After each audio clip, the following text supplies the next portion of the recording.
अस्सलाम वालेकुम विद्यार्थी मित्रांनो, तुमचं माझी Marathi for Urdu medium school या यूट्यूब चॅनलवर पुन्हा मनपूर्वक स्वागत आहे.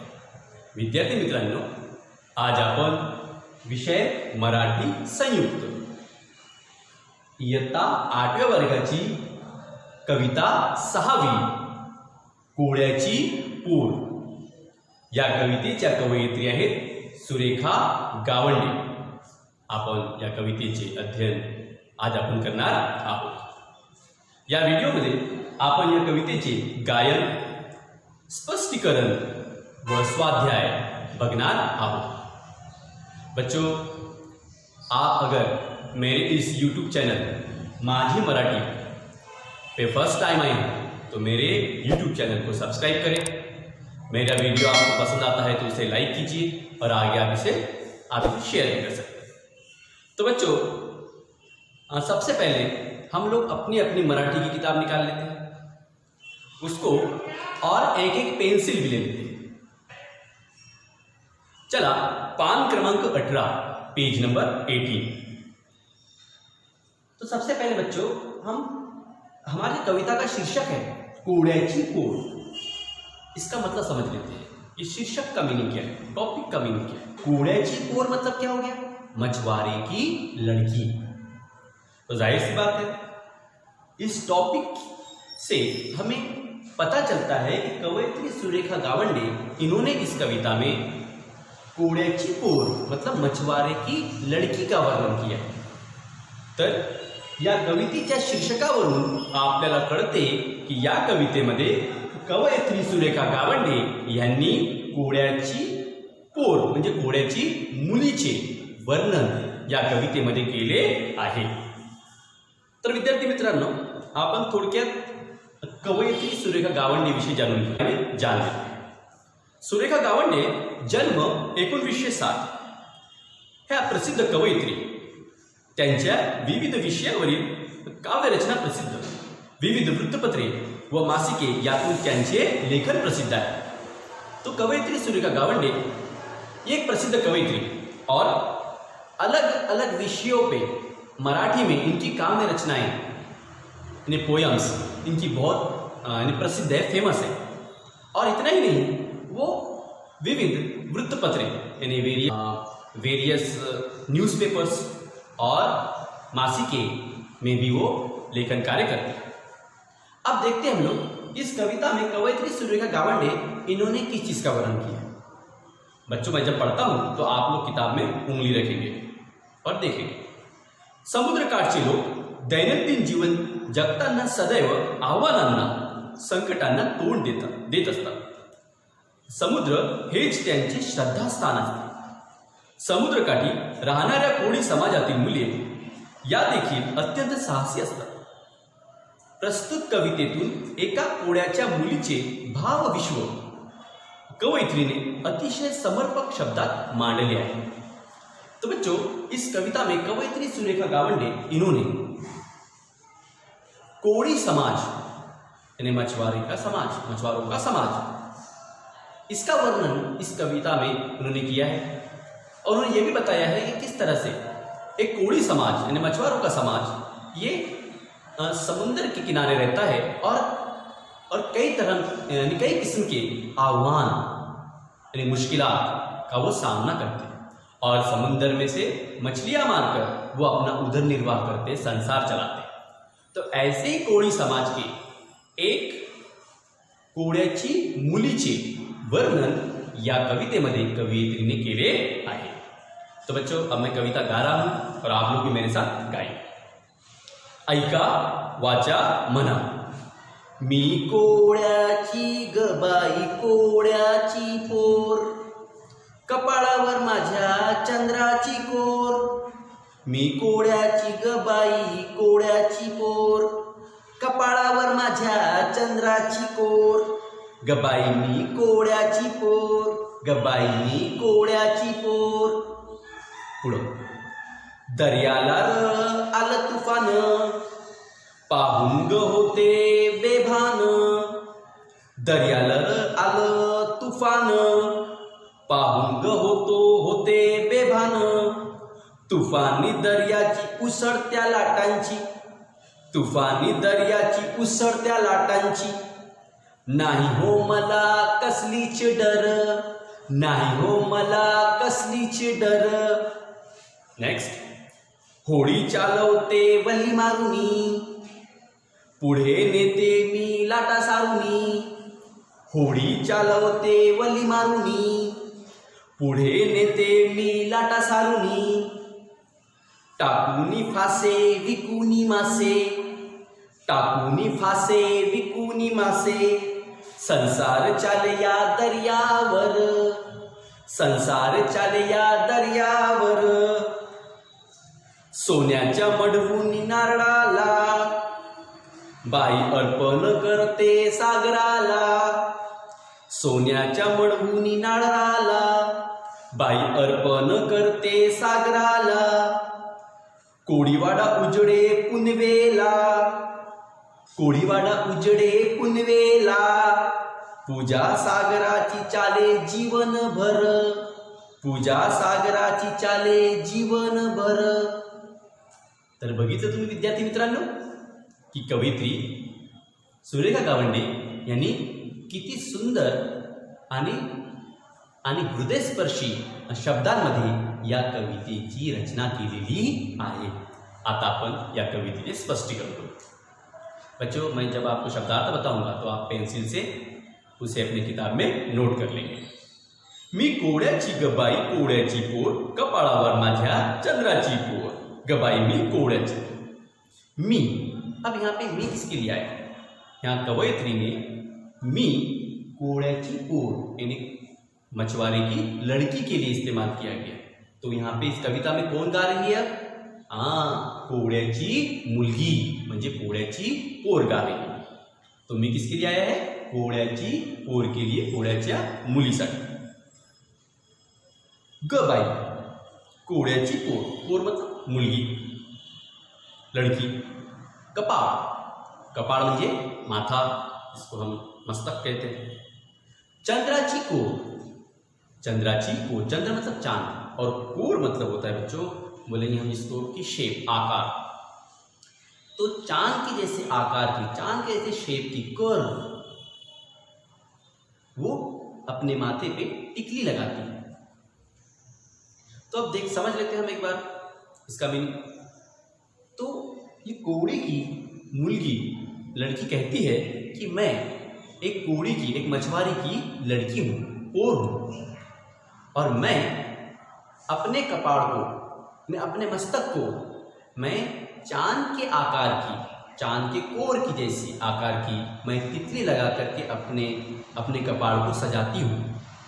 और इस तरह से मैं एक कोड़ी की मुलगी हूँ, लड़की हूँ. आता मराठीमध्ये समजून घेऊ. कवयित्री सुरेखा गावंडे कोड्याची पोर या मुलीचे वर्णन करताना म्हणतात की आता ती मुलगी बोलत आहे की मी कोड्याची पोर आहे आणि मी आपल्या कपाळाला चंद्राच्या कोराच्या आकाराची टिकली लावून मी आपल्या कपाळाला सजवते. पुढे. दर्यालर आलं तुफान, पाहून ग होते बेभान, तुफानी दर्याची उसळत्या लाटांची, नाही हो मला कसलीच डर. शब्दार्थ बघा. दर्या, दर्या म्हणजे समुद्र, जिसको तुम्ही कहते हैं समंदर. तूफान मतलब म्हणजे वादळ, जिसको उर्दू में तूफान कहते हैं. बेभान, बेभान म्हणजे भान नसणे, जिसको हम उर्दू में कहेंगे बेलगाम. लाट, लाट मतलब बच्चों तरंग, समंदर की जो लाट होती है, समंदर की जो तरंग होती है उसे कहते हैं लाट. डर, डर म्हणजे भीती या खौफ. तो अब इस स्टेंजा में या कड़वेमध्ये कवयित्री सुरेखा गावंडे यांनी दर्याचे वर्णन केले आहे. दर्या म्हणजे समुद्र, समुद्राचे वर्णन केले आहे. तर कोड्याची मुलगी मतलब मछुआरे की लड़की कहती है कि दरिया को तूफान आता है.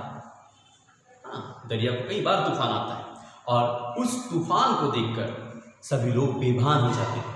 बेभान मतलब कि भान नसने, सब अपना होश, सभी का होश उड़ जाता है, सब बेलगाम हो जाता है। और उतने तूफान में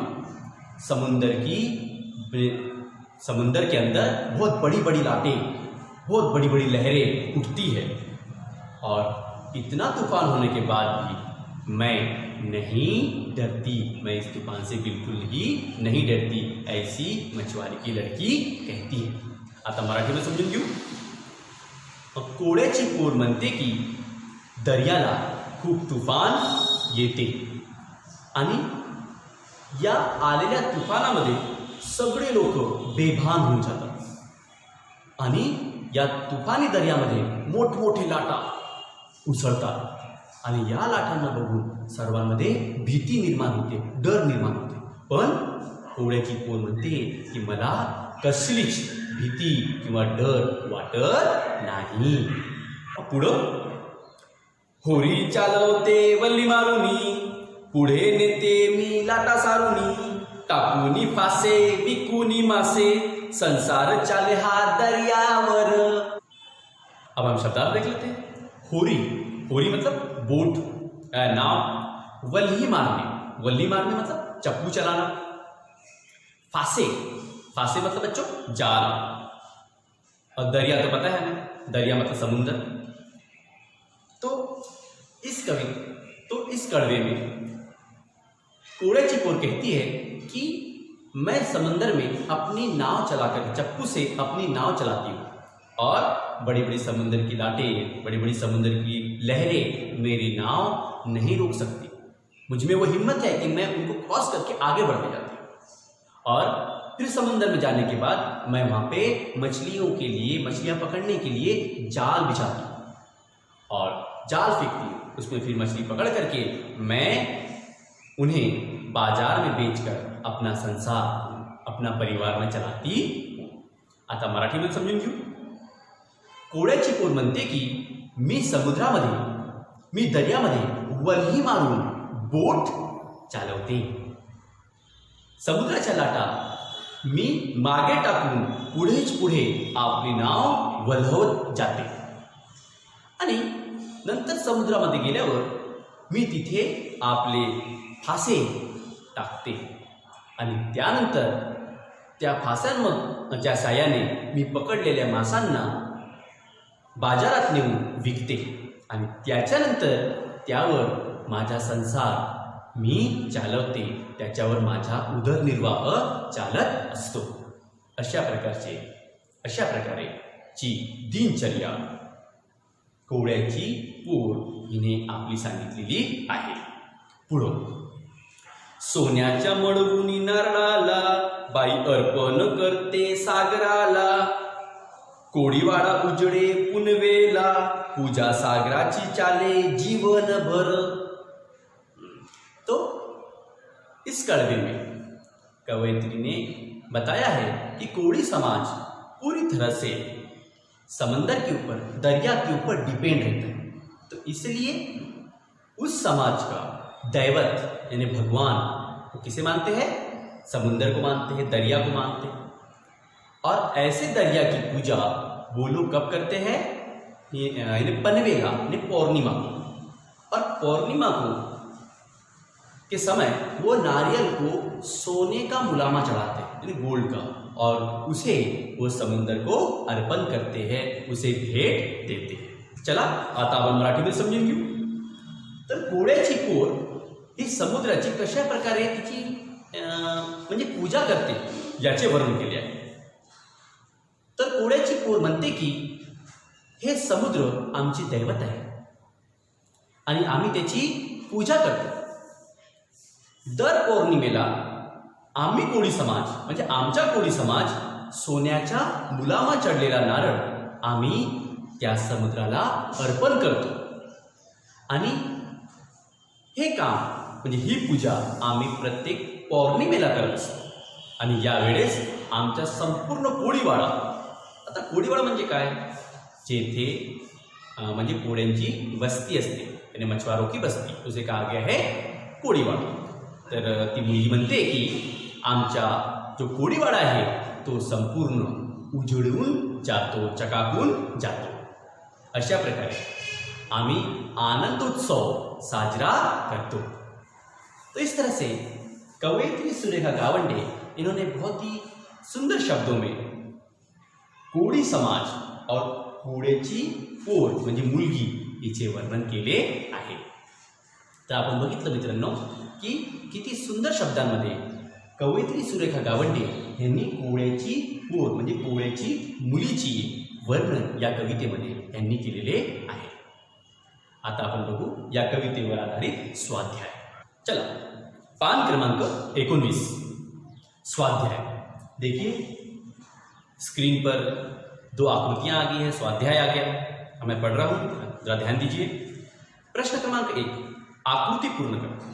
तर 2 आकृत्या दिलेल्या आहेत। ह्या आकृत्या आपल्याला या कवितेच्या सहाय्याने आपल्याला पूर्ण करायच्या आहेत आणि जे बॉक्स दिलेले आहेत डब्बे, ते डब्बे आपल्याला योग्य शब्द भरून ते पूर्ण करायचे आहेत। देखते अ, कवितेतील कोळ्याची मुलगी करीत असलेली कामे।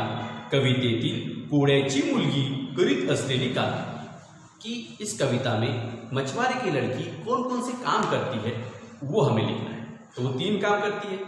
नंबर 1 होडी चालवणे, नाव चलाना। 2 मासे पकडणे, मासे पकडणे मतलब मछलियां पकड़ना, आणि मासे विकणे, मछलियां बेचणे। दुसरं, कवितेतून लक्षात येणारी कोळी समाजाच्या जीवनाची वैशिष्ट्ये। कवितेतून लक्षात येणारी कोळी समाजाच्या जीवनाची वैशिष्ट्ये। तो इस कविता में कोळी समाज के बारे में, उनकी जिंदगी के बारे में कौन कौन सी खासियत आई है, जीवनाची वैशिष्ट्य मतलब जिंदगी की खासियत आई है, वो हमें बताना है। तो 3 खासियत आई है।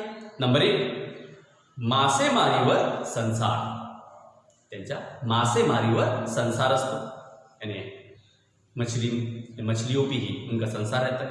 नंबर 2 सागराची पूजा, वो सागर की पूजा करते हैं। और 3 पौर्णिमेला ते नारळ अर्पण करतात। पुढं आता प्रश्न क्रमांक 2, खालील गोष्टी कोळ्याची पोर कशा प्रकारे सजवते। खालील गोष्टी कोळ्याची पोर कशा प्रकारे सजवते। तो नीचे दी गई जो 2 चीजें हैं जो आपको स्क्रीन पे दिखाई दे रही है, कौन कौन से। नंबर 1 स्वतःचे कपाळ मतलब खुद का माथा।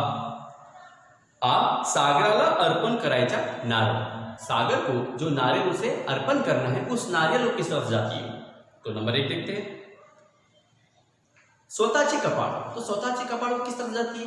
हाँ, हमने कविता के पहले ही कड़वे विस्तार से देखे, चंद्राची कोर असलेली टिकली लावून, चंद्राची कोर असलेली टिकली लावून मतलब चांद के जैसे कोर की इस शेप की टिकली लगा करके वो अपने कपाळ को, माथे को सजाती है।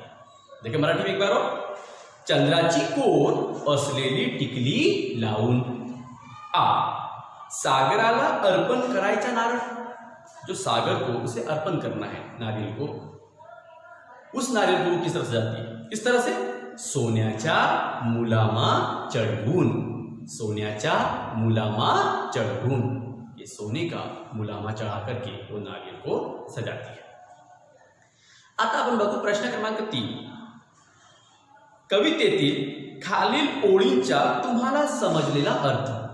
कवितेतील खाली 2 ओळी दिलेल्या आहेत, त्या 2 ओळींचा आपल्याला कळलेला अर्थ आपल्याला मराठीमध्ये आपल्या शब्दामध्ये लिहायचा आहे। तो 2 ओळी दिलेल्या आहेत, 2 ओळी 2 लाइन्स दी गई है। नंबर 1 कोळीवाडा उजड़े पुनवेला, इसका अर्थ हमें लिखना है। तो देखिए आपकी स्क्रीन पर आ गया है। आता आपण अर्थ समजून घेऊ। कोळ्यांच्या वस्तीला कोळीवाडा म्हणतात।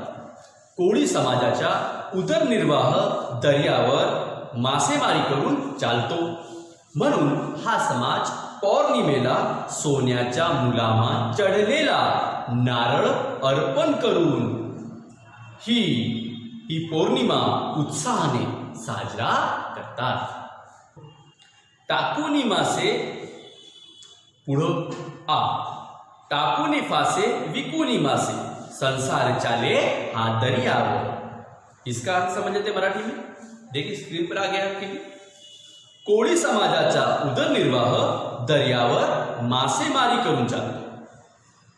जाळे टाकून कोळ्याची मुलगी मासे पकडते आणि त्यांची विक्री करून आपले संसार चालवते. इस तरह से शॉर्ट में हमें मराठी में इन 2 लाइनों का अर्थ लिखना है. चलो आगे देखते हैं. खेळूया शब्दांची. चलो हम शब्दों से खेलें. मतलब कि ग्रामर का पाठ दिया गया है, व्याकरण का पाठ दिया गया है. खालील शब्दांसाठी कवितेत आलेले शब्द शोधून लिहा. की खाली बघा काही शब्द दिलेले आहेत, एकूण 5 शब्द दिलेले आहेत. या 5 शब्दांसाठी कवितेत कोणते समानार्थी शब्द आलेले आहेत ते आपल्याला शोधून लिहायचे आहे. तो बच्चों 5 शब्द दिए गए हैं, इसके समानार्थी शब्द मतलब सिमिलर मीनिंग वाले शब्द ढूंढकर हमें कविता में से लिखना है. जैसे 1 कन्या और 2 समुद्र दरिया, 3 भीती डर, 4 वादळ तुफान आणि 5 पौर्णिमा म्हणजे पुनम. ही समानार्थी शब्द कवितेत आलेली आहे. आता पुढे बघू. कवितेतील खालील शब्दांसारख्या उच्चारणाचे शब्द शोधून लिहा. खालील शब्दांसारख्या उच्चारणाचे, उच्चारण मतलब जिसे हम बोलेंगे प्रोनाउंसिएशन से प्रोनाउंस करना, शब्द शोधून लिया. तो नीचे कुछ शब्द दिए गए हैं, कुल 3 शब्द दिए गए हैं. इन शब्दों के सेम प्रोनाउंसिएशन वाले उच्चारण वाले, जिसे हम कहेंगे राइमिंग वर्ड्स, हमें ढूंढकर लिखना है. उदाहरण के तौर पर दिया गया है. देखिए पोर कोर, 1 तूफान बेभान, 2 मारुनी सारुनी आणि 3 नारळाला सागराला. अशा प्रकारे आपण या व्हिडिओमध्ये कोळ्याची पोर या कवितेचे गायन, स्पष्टीकरण आणि स्वाध्याय बघितलेला आहे. बच्चों, आपको मेरी वीडियो अगर समझ में आई है, कविता समझ में आई है, तो मेरे YouTube चैनल माझी मराठी को सब्सक्राइब कीजिए, वीडियोस को लाइक कीजिए और आप आगे से शेयर भी कर सकते हैं. Thank you.